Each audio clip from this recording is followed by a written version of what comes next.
परम पूज्य सोना रिम्पोचे की दूरदर्शी सोच और प्रयासों से, परम पावन दलाई लामा के आशीर्वाद से भारत के टेलीविजन इतिहास में पहली बार शुरू हुआ है एक टेलीविजन कार्यक्रम जो समर्पित है भगवान बुद्ध के दर्शन, ज्ञान और बौद्ध परंपराओं को। कार्यक्रम में दुनिया के तमाम बड़े बौद्ध धर्मगुरु, बौद्ध ज्योतिष शास्त्री रोज आप तक पहुंचा रहे हैं अमूल्य जानकारियां। सबसे पहले देखिए बौद्ध धर्म से जुड़ी महत्वपूर्ण जानकारियां। बुद्धं शरणं गच्छामि धम्मं। कार्यक्रम शेराब सैंगपो आपको हर रोज भगवान बुद्ध और उनके दर्शन से रूबरू करा रहा है। इस कार्यक्रम में हर रोज आप भारत के अलग अलग हिस्सों में रह रहे बौद्ध धर्मावलंबियों की जिंदगी और भगवान बुद्ध में उनकी अपार आस्था से रूबरू होते हैं। इसी सिलसिले को आगे बढ़ाते हुए कार्यक्रम में अब हम आपको दिखाने जा रहे हैं अरुणाचल प्रदेश के पश्चिम खेमांग जिले में रह रहे बौद्ध अनुयायियों का जीवन। परम पूज्य 13वें सोना रिम्पोचे ने जब अरुणाचल प्रदेश के दूरस्थ गांव का दौरा किया तो उनकी मुलाकात भगवान बुद्ध में अपार आस्था रखने वाले इन अनुयायियों से हुई।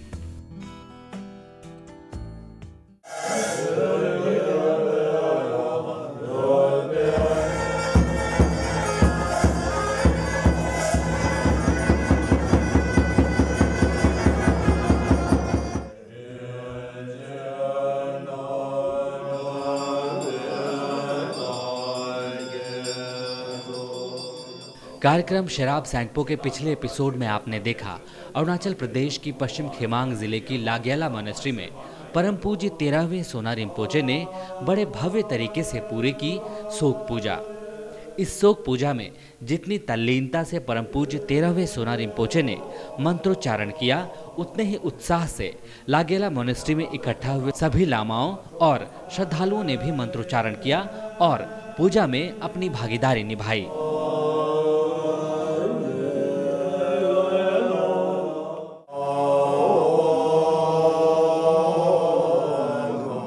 लेकिन सवाल है कि शोक पूजा आखिर क्यों की जाती है? शोक पूजा से क्या फल प्राप्त होता है? तो जान लीजिए, बौद्ध धर्म में बुद्धत्व प्राप्त करने की जितनी कोशिशें होती हैं, उन सब का मकसद एक ही होता है, मेरिट और विजडम इकट्ठा करना।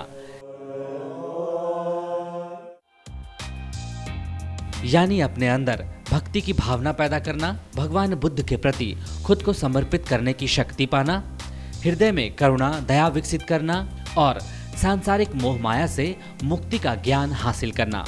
और शोक पूजा ये सभी ताकत यानी मेरिट और विजडम हासिल करने की सबसे प्रभावशाली पूजा होती है।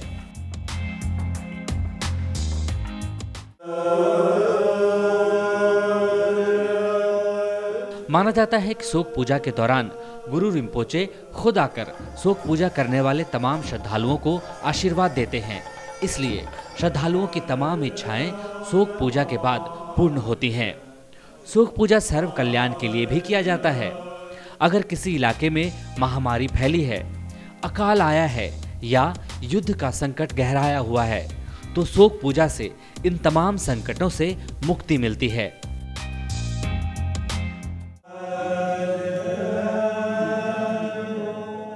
लागेला मोनेस्ट्री में आयोजित शोक पूजा से भी श्रद्धालुओं की इच्छाएं पूर्ण होने के साथ पूरे इलाके के कल्याण की उम्मीद की जा सकती है।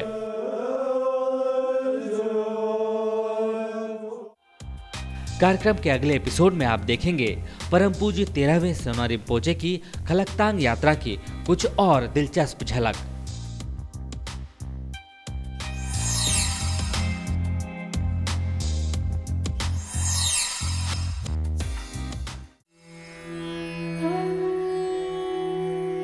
कैसे दूर हो आपके जीवन की मुश्किलें, कैसे सवरे आपका करियर, कैसे सफल हो आपका हर काम, क्या कहते हैं आपकी किस्मत के सितारे।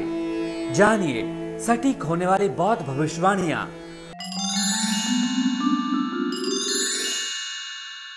Trust Tele, Namaste and a very happy new year to all the viewers.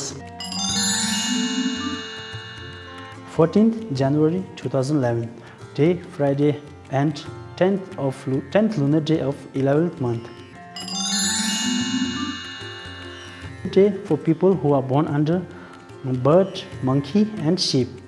The elemental combination is earth wind, which is a bad elemental combination and can bring discord, which can lead to loss of wealth and things.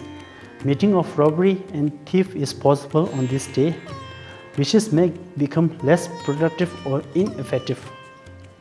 Since it is Chi Namgu, so not an auspicious for almost all the important activities. Paying off debts and other violent activities should be avoided today. It can be bad for people who are born under tiger and rabbit years. Phumthong or empty was is at east direction, so important activities should not be done while facing east. 15th of January 2011, Saturday and 11th lunar day of 11th month, and the day is very favorable for people who are born under ox. The elemental combination is earth fire, which is an inauspicious combination and brings burning and lead to suffering. Activities related to defeating enemies and undertaking violent activities are effective. BT appears from 12 p.m. until 12 a.m. from east to west direction, so avoiding undertaking tarsic therapies like blooding and moxibustion. And also it is drawing in Nambu, so avoid inviting guests at home. Phumthong or empty was is at east direction, so important activities should not be done while facing east. 16th of January 2011, Sunday and 12th lunar day of 11th month. The elemental combination is fire and fire, which is a good combination, and such combinations gives prosperity and encourages the gaining of food, clothing, good for trade and planting of seeds. Doing offering and giving party for the promotions, awards, etc. are very favorable on this day, and meeting of influential people can be beneficial for the people who are born under dragon sign. And since it is Thong Nambu, this is not a good day to start new business or engage in important business matters. Moreover, since it is Sekse, so avoid surgical things and doing of operations and visiting of ill people, making or renovation of drainage and cultivation of plants and flowers or shifting of home, etc. are not good on this day. Phumthong or empty was is at east direction, so important activities should not be done while facing east. Thanks for watching and see you tomorrow at the same channels at same time.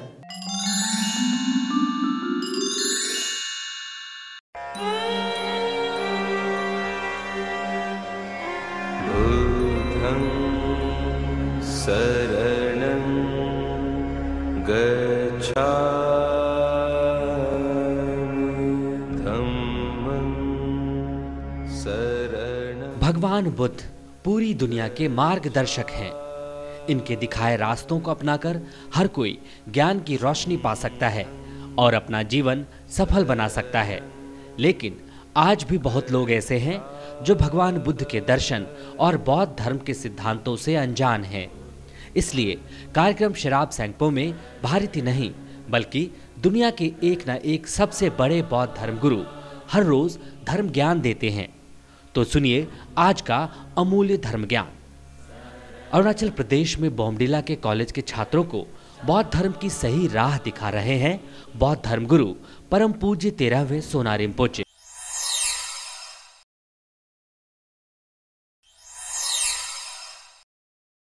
जो धर्म की बात करते हैं उसमें तरह तरह के धर्म होता है। अब अगर मैं आपके सामने में उदाहरण दें तो जैसे मनोधर्म कहा जाता है। मनोधर्म ये एक जाति से जुड़ा हुआ एक धर्म है। जैसे हम मानव जाति में, प्रजाति में हम जन्म लेते हैं, तो हम मनोधर्म को पालन करना होता है। और उसी मानव जाति में फिर विभिन्न जाति फिर अंदर में हो सकता है। उसमें जैसे कुल धर्म, जैसे कुल धर्म क्या है? जैसे राजाओं के कुल में अगर आप जन्म लेते हो तो कहेंगे ना, तुम तो राजकुमार हो और राज परिवार के धर्म को खराब मत करो, तो इसलिए तुमको धर्म को पालन करना है, कहते हैं ना। तो इसलिए विभिन्न प्रकार के धर्म के बात आते हैं। और अभी जो हम लोग जो बात कर रहे हैं, और जैसे प्रैक्टिस की बात होता है, जैसे बुद्धिज्म एक धर्म की बात करते हैं, जैसे हिंदुइज्म एक धर्म की बात करते हैं, जैसे जैन, क्रिश्चियन या ईसाई जो भी है, जिसको भी धर्म कहा जाता है, वो धर्म जो है थोड़ा भिन्न है, जो कि आम तौर पर हम धर्म के शब्द को यूज करते हैं। अब वो जो धर्म की बात करते हैं, तो उसमें जिसे रिलीजन कहा जाता है, वो धर्म थोड़ा सा भिन्नता होगा, तो उसको पहले आपको समझना है। जैसे हम बौद्ध धर्म कहते हैं, बौद्ध तो जिन्होंने इस धर्म को हमें दिखाया है वो भगवान बुद्ध जी हैं। तो उनके मार्ग और बुद्धत्व प्राप्ति करने का एक हमें दिशा जिसे होते हैं, इसलिए हम बौद्ध धर्म कहते हैं।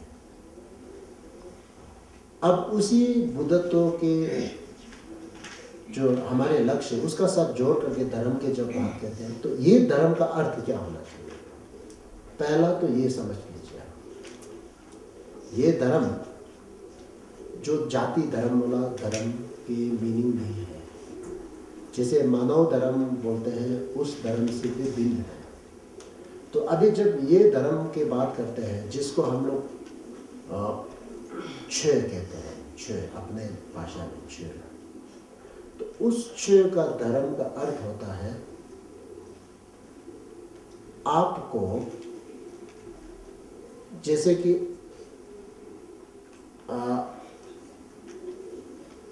कहीं पहाड़ के कहीं खड्डे हैं या दोनों तरफ खड्डे हैं, बीच से मान लीजिए आपका एक पुल जैसे बने हुए हैं, तो आप पुल पर जब चलेंगे तो पुल में आपके लिए क्या काम करते हैं? दोनों खड्डे में दायां तरफ और बायां तरफ, दोनों तरफ खड्डे में आपको ना गिरना दे करके आपको उठा के रखते हैं। वो कौन काम करते हैं? वो पुल जो आपको सहायता करते हैं। तो उसी तरह से हम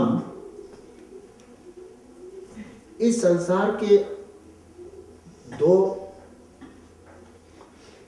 तरफ खड्डे जहां पे हम गिर सकते हैं, उस दो खड्डे में नहीं गिरने दे करके आपको होल्ड करके रखते हैं, जिसको हम जिम्पा कहते हैं अपना भाषा में। जिम्पा, जिम्पा मतलब उसको बचा के रखने वाला, और इंग्लिश में कहें तो होल्ड, जिसको उठा के रखते हैं। तो उसको कहते हैं क्षय धर्म। अब जैसे दो खड्डे में नहीं गिरने दे करके आपको बचाते हैं पुल में, तो उसी तरह से आपको होल्ड करने के लिए, दोनों खड्डे में नहीं गिरने के लिए होल्ड करने का जो है शक्ति किसका पास होता है? आपके बदन में नहीं होता है, बदन ने होल्ड नहीं करना है। केवल होल जो कर रहा है वो मन के माध्यम से करना होता है। तो इसीलिए धर्म की बात जब करने लगेगा तो एक धर्म जो कि मन को थोड़ा टर्न करने वाला है ना, मतलब माइंड को बदलने वाला एक मेथड्स है। क्योंकि माइंड जब बदलते हैं तो दोनों खड्डे में नहीं गिरते हैं। अभी जो आज तक हम संसार के दोनों खड्डे में हम क्यों फंस रहे हैं? इसलिए फंसते हैं कि हमारे मन की सोच जो है गलत होते हैं। जैसे हमारे मन की सोच गलत भावनाओं से भरे हुए हैं और अज्ञान से प्रभावित है और उसके कारण हम गुस्से होते हैं और लोभ हो जाते हैं और क्या क्या मन में ये सब भावना जग जाते हैं। तो उसके कारण फिर हम कार्य में गलत कार्य करते हैं। तो जब गलत कार्य करने लगते हैं तो फिर खड्डे में चला जाता है ना। अब उस खड्डे में से बचने के लिए कैसा बचेगा? तो वो खड्डे से तभी बचेगा आपके माइंड बदले, आपके सोच बदले ना। इसलिए धर्म का मीनिंग जो आपको संसार के सभी खड्डों से, दोनों खड्डों से बचा के रखते हैं, जिम्बा उससे फोल्ड करके आपको गिरना नहीं दे करके रखते हैं, उसको धर्म कहलाता है। अब वो धर्म जो कहाँ से होना है, अब क्लियर हो गया ना। वो धर्म आप वस्तु से नहीं होता है और घर से नहीं होता है, बिल्डिंग से नहीं होता है। हालांकि जैसे हमारे मंदिरों में जाते हैं, हम लोग बोलते हैं ना हम मंदिर में जा रहा हूँ धर्म कर रहे हैं, लेकिन वो सत्य में धर्म नहीं होता है। मंदिर में जाएं लेकिन तुम्हारे मन पूरा गलत भावना से भरे हुए हैं तो क्या उससे तुम खड्डे से बचा सकते हो? नहीं। मंदिर में जाके भी मंदिर में बैठे हुए हैं लेकिन दिल में तो सोच रहे हैं कि मैं तो बिजनेस कर रहा हूँ, मेरा ज़्यादा से ज़्यादा प्रॉफिट मिले। या मंदिर में बैठा हुआ है, सोचे कि मेरे दुश्मन ने तो मुझे बहुत तरपा रहा है, वो दुश्मन जल्दी मर जाए। अगर ऐसी भावना के साथ जब आप मंदिर में रहोगे तो फिर आपको तो होल्ड करने का बजाय वो मंदिर में जा करके तुमने गलत भावना लेकर के फिर तुम खड्डे में जाने वाले काम तो करते हो ना, वो तो खड्डे में जाने वाला काम बन गया। तो इसलिए धर्म जो है मंदिर से भी नहीं हो रहा है ना, घर से भी नहीं हो रहा है, सामग्री से भी नहीं हो रहा है। तो असली धर्म कहाँ से हो रहा है? मन से हो रहा है।